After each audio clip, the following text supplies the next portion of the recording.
दोस्तों सत श्री अकाल, नमस्कार, सलाम। दोस्तों, अगर हमें पहले ही अटेम्प्ट में, यानी कि जिस दिन हमारे फिंगर्स की अपॉइंटमेंट है उसी दिन हम सारा कुछ क्लियर करके बाहर निकलें अपॉइंटमेंट से, सेफ से, तो हमें किन चीज़ों का ख्याल रखना चाहिए है ताकि हमें कोई प्रॉब्लम ना आए फिंगर्स के टाइम पर। और कौन कौन से डॉक्यूमेंट्स जो हैं वो आपको अपने साथ लेकर जाने हैं हर हालत में, ताकि वो उसी दिन आपका प्रोसेस कंप्लीट हो जाए और आप सिर्फ कार्ड की वेट करें। आज हम इसके बारे में डिटेल में जानेंगे। तो दोस्तों, इससे पहले कि मैं आज की वीडियो स्टार्ट करूं, मैं आप सब लोगों से रिक्वेस्ट करूंगा कि अगर हो सके तो ज़रूर हमारा जो पुर्तगाल का ग्रुप है, लिंक डिस्क्रिप्शन में आपको मिल जाएगा, वो ज्वाइन करें। कोई भी इन्फॉर्मेशन पुर्तगाल के रिगार्डिंग छोटी बड़ी वो मैं उसी ग्रुप में शेयर करता हूँ। अक्सर मैं जॉब्स को लेकर भी कई बार पोस्ट करता हूँ। अगर आप लोग किसी को जॉब दिलवा सकते हैं तो ज़रूर ग्रुप में पोस्ट करिए दोस्तों, मदद करिए एक दूसरे की। अगर आप किसी को ढूंढ रहे हैं अपने साथ रखने के लिए तो वो भी आप ज़रूर ग्रुप में पोस्ट करें। इसके अलावा दोस्तों, हमारा एक EU इमिग्रेशन कंसल्टेंट करके एक पेज भी है फेसबुक पे, अगर हो सके ज्वाइन करिए दोस्तों, क्योंकि उसके अंदर ही मैं यूरोप की कौन कौन सी कंट्री में पॉसिबिलिटीज़ हैं आने की, वो इन्फॉर्मेशन मैं उसी में शेयर करता हूँ। इसके अलावा दोस्तों, अगर आप मुझे कांटेक्ट करना चाहते हैं तो आपके पास दो ऑप्शंस अवेलेबल हैं।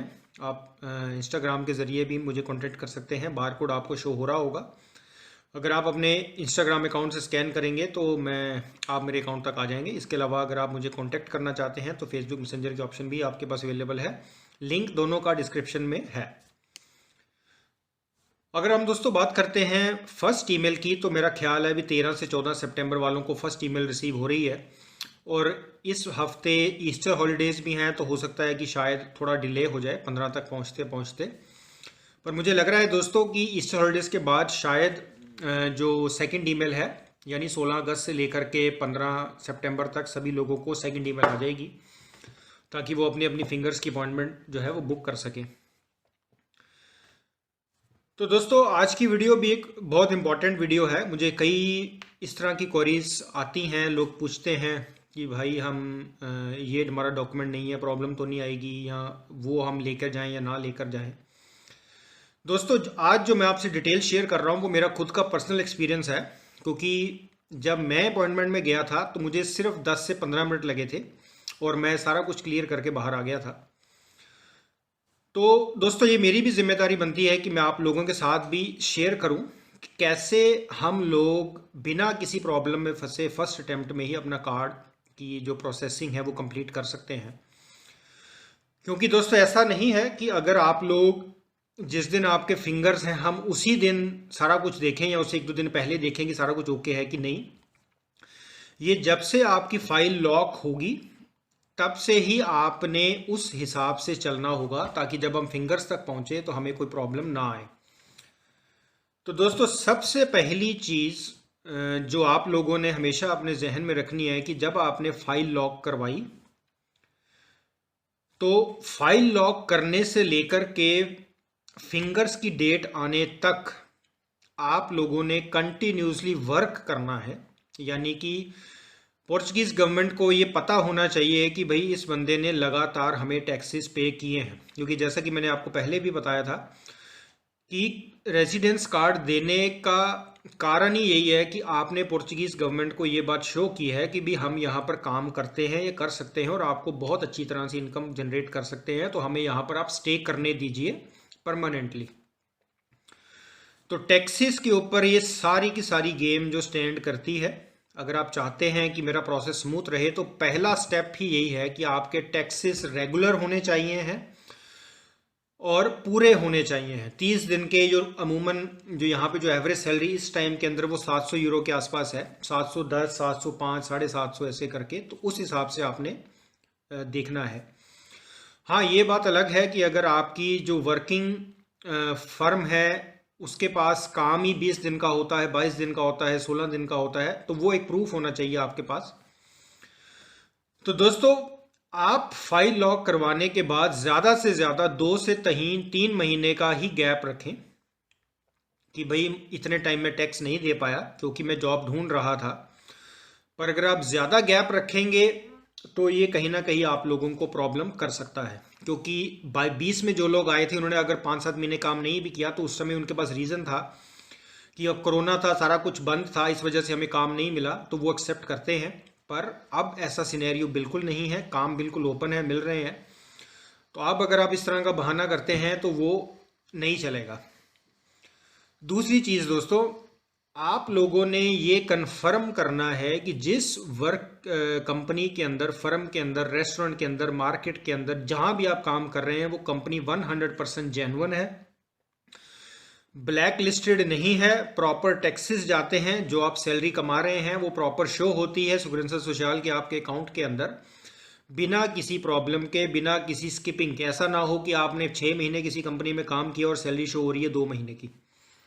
तो इस चीज़ का आपने बिल्कुल ध्यान रखना है कि जब से फाइल लॉक हुई है तब तक आप जिन जिन कंपनियों में, अगर एक ही कंपनी है तो बहुत ही अच्छी बात है, पर कई बार आप किसी रेस्टोरेंट में काम करते हैं, 7-8 महीने बाद रेस्टोरेंट बंद हो जाता है, मार्केट बंद हो जाती है, कंस्ट्रक्शन की कंपनी में काम नहीं होता उस समय, वो एक अलग सिनेरियो है, प्रॉब्लम नहीं आती। पर कोशिश करें अगर आप किसी एक कंपनी में लगे हैं तो थ्रू आउट आप उसी कंपनी में आप काम करें फिंगर्स की डेट आने तक, और रेगुलर टैक्सेस पे करें। तो दोस्तों जब टैक्सेस आपके रेगुलर होते हैं, कंपनी आपकी जेन्युइन होती है, तो आपका सबसे बड़ी सिरदर्दी जो है वो खत्म हो जाती है, क्योंकि यही मेन चीज़ उन्होंने देखनी होती है।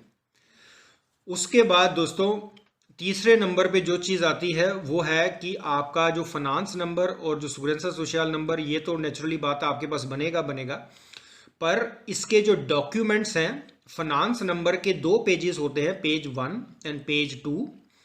पेज 1 के अंदर आपका एड्रेस, नंबर वगैरह सारा कुछ लिखा होता है, और पेज 2 के अंदर आपके साइन होते हैं, और आपके जो जिस ऑफिसर ने आपको, टैक्स के ऑफिसर ने दिया था, वो स्टैंप लगा के साइन करके देता है। तो पेज 1 एंड पेज 2 आपके पास होने चाहिए दोनों।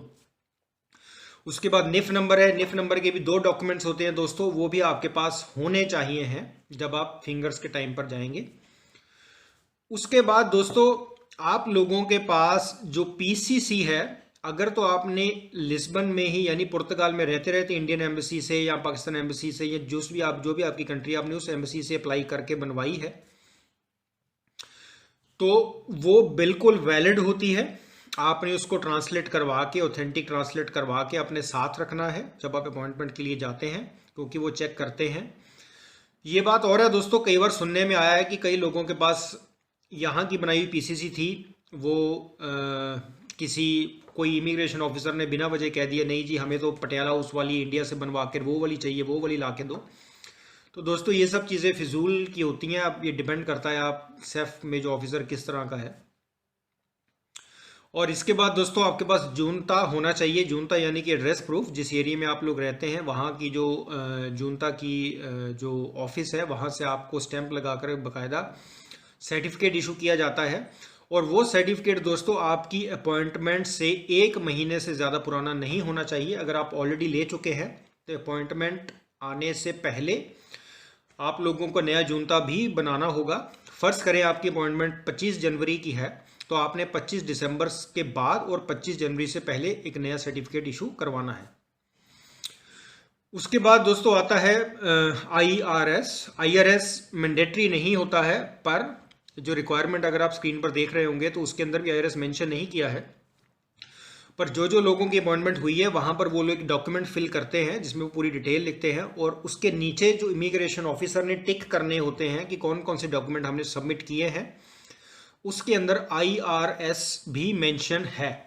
तो मेरी रिकमेंडेशन आप लोगों से यही होगी कि आप लोग हो सके तो लेके जाएं, ताकि बिना वजह वहाँ पर आप छोटी मोटी चीज़ों की वजह से वो आपको लमकाए ना, ज़्यादा आपका टाइम ज़ाया ना करें।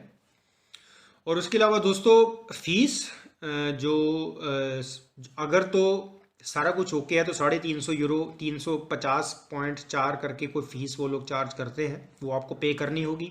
कैश में है कैश में दे दीजिए, कार्ड से पे करने हैं तो कार्ड से पे कर सकते हैं, कोई प्रॉब्लम नहीं आएगी।